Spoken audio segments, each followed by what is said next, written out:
নমস্কার বন্ধুরা, রকমারি রান্নাঘরে তোমাদেরকে স্বাগত। আজকের আমার রেসিপি হলো সয়াবিনের মুইঠা, সম্পূর্ণ নিরামিষ পদ্ধতিতে। চলুন বন্ধুরা, দেখা যাক আজকের আমার রেসিপিটা। সয়াবিনের মুইঠা বানানোর জন্য আমি এখানে সয়াবিন নিয়ে বাকি থাকতে প্রেসারে একটা সিটি দিয়ে নিয়েছি, আর ঠান্ডা জলে ধুয়ে ভালোভাবে এরকমভাবে জল ছাড়িয়ে নিয়েছি। ভালোভাবে জল একদম যাতে না থাকে হাতের সাহায্যে চিপে চিপে নিতে হবে। সয়াবিনটা মিক্সিং জারে একটা পেস্ট করে নিয়েছি আমি, আর দেখতেই পাচ্ছ এবার দিয়ে দেবো একটা সিদ্ধ আলু দেওয়ার পর এবার দিয়ে দেব বেসনটি অল্প পরিমাণে দেব। এবার দিয়ে দিলাম ভাজা মশলা। আমার বাড়িতে আমি করে নিয়েছিলাম জিরে ও ধনের গুঁড়ো করে নিয়েছিলাম, বাড়িতেই তৈরি করেছিলাম মশলাটি। এবার দিয়ে দিলাম লবণ পরিমাণ মতন, আর হলুদ গুঁড়ো অল্প পরিমাণে।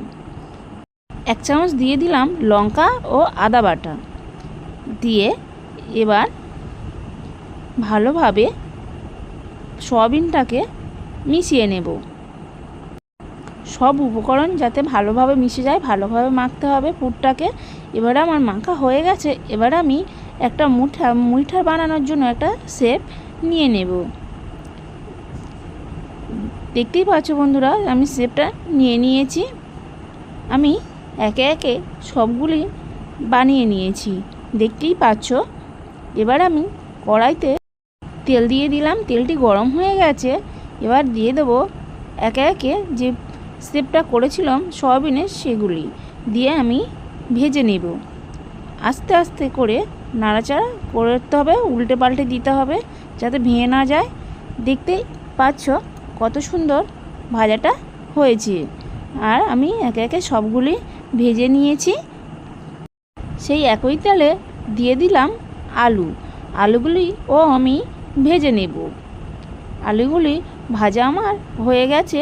এবার আমি দিয়ে দেবো কড়াইতে একই তেলে দিয়ে দিলাম এলাচ, লবঙ্গ, দারচিনি, একটা শুকনো লঙ্কা দিয়ে দিলাম কাঁচা লঙ্কা, আর আদা যে পেস্টটা করেছিলাম সেটা দিয়ে দিলাম।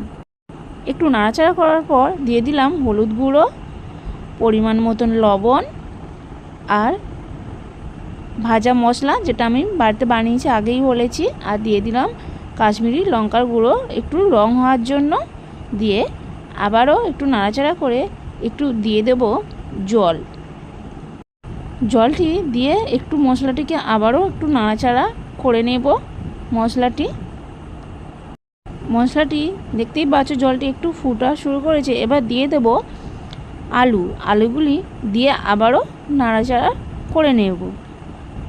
আলুগুলি ভালোভাবে মশলার সাথে মিশিয়ে নেব।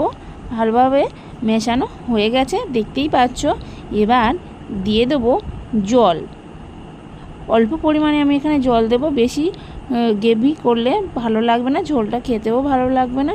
ঝোলটি ফুটে উঠেছে। এবার দিয়ে দিলাম মুইঠাগুলি দিয়ে আবারও ফুটিয়ে নিলাম কিছুক্ষণ ধরে। এবার দিয়ে দেব অল্প পরিমাণে ঘিটা দিলে টেস্টটি খুব সুন্দর হয় নিরামিষে। সবশেষে দিয়ে দিলাম ধনেপাতা কুচি। আমার সয়াবিনের এই মুইঠাটি সম্পূর্ণ রেডি হয়ে গেছে। দেখতেই পাচ্ছ বন্ধুরা কত সুন্দর হয়েছে। বাড়িতে এমন প্রসেসে তোমরা অবশ্যই ট্রাই করো বন্ধুরা, দেখবে খেতে খুব সুন্দর লাগবে।